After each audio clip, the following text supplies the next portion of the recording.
Hey guys, today I'll show you how to enable and disable dark mode on your Android.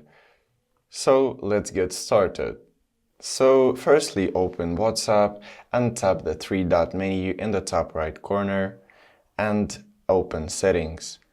And here open chats, and as you can see you have theme tab.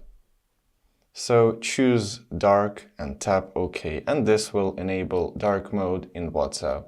But also you can choose system default, and this will make WhatsApp follow your phone's system-wide theme settings automatically. And to disable dark mode, follow the previous steps and then here select light and then tap OK, and this will enable light mode in WhatsApp on your Android device. So if you found this video helpful, leave a like and subscribe for more tips. Thank you for watching.